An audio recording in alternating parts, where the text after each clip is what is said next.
Many of you remember when Bibles were like this in homes and in churches.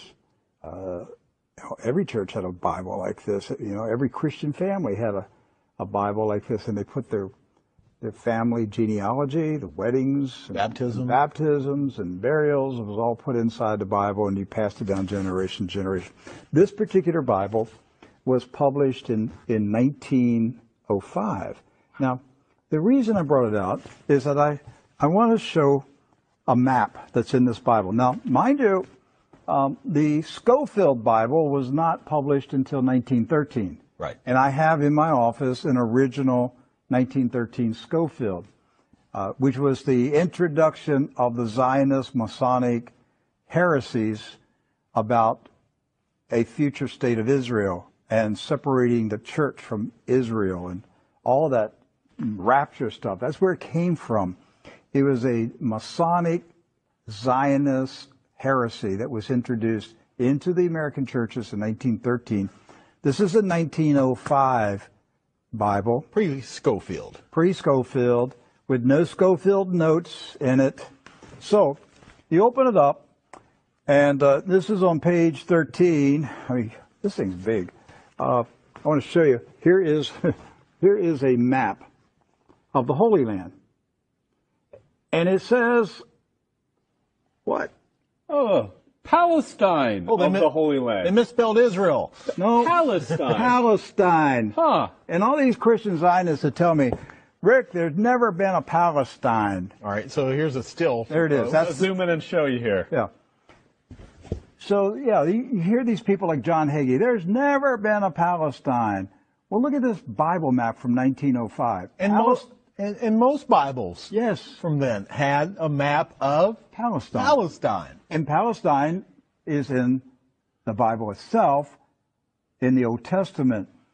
So we're showing you this just because I'm trying to break through the propaganda, the confusion, the lies that the Zionists have implanted in millions of minds of Christians in America, and told them there's never been a place called Palestine. But I have a map, Rick. Right there it is. So, with that in mind, do you know who lived in Palestine? Palestinians? Palestinians. I got that one right. Palestinians. And Palestinians were Jewish, Christian, and Muslim. Right. They weren't a particular faith. They were citizens of a particular country. Palestine. They were all Palestinians. Yes. Jesus was a Palestinian. Look at this. Okay? So Israel has never meant a political country. It's always meant the people of God. Yes. The called out ecclesia, the people of God. That's what Israel means. It's not a political country. With that in mind, we're going to show you some of the scenes of the violence that's taking place in Palestine this week, because here's what's happened. Following the 1917 Jewish Bolshevik Revolution in Russia, where the Jewish Bolsheviks went in and slaughtered the Romanov families in a satanic ritual, imposed communism on Russia, killed hundreds of thousands, literally millions of Christians, hundreds of thousands of Christian Orthodox pastors, and burned their churches, and just a horrible attack on the Russian church in 1917 and afterwards. Then they began to infiltrate Palestine in the 1920s and the 30s. In the 1930s, there was a congressman in Texas, Lyndon B. Johnson, and he was smuggling guns and rockets and grenades from Texas to Palestine, putting them in the hands of the Jewish communist terrorists that were infiltrating Palestine. There was no Israel, no state of Israel. It was Palestine. And they crow about that. That's not a conspiracy theory. That's right from the Lyndon B. Johnson Library. The crates were marked Texas grapefruits. The grenades, they were shipped as Texas grapefruits. The same grapefruits that blew up the King David Hotel. Right.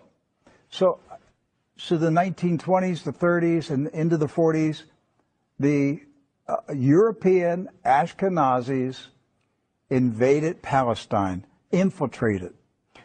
The Arabs, Christian, Muslim, and Jewish, all Palestinians, were alarmed by the arrival of the communist Ashkenazis from Europe. The so-called Jewish settlers were killing. They killed the Jewish residents of Palestine. Yes. You understand that? They killed the Jews who lived in Palestine. They killed Christians. They killed Muslims. They finally got enough critical mass that they had enough numbers that they took over Palestine and declared their independence in 1948. And Harry S. Truman, a 33rd degree Freemason, quickly recognized this new country as a real country. And that's how we got to 1948 and the State of Israel. There's never been peace in the Middle East since that day. That day is marked by all Palestinians as a day of disaster. Napka. A day of disaster. The disaster continues to this day. The Ashkenazi invaders continue to take the land, the homes of the Palestinians who have resisted, refused to leave their houses, refused to leave their farms. It's not about Palestinians trying to chase out Jews.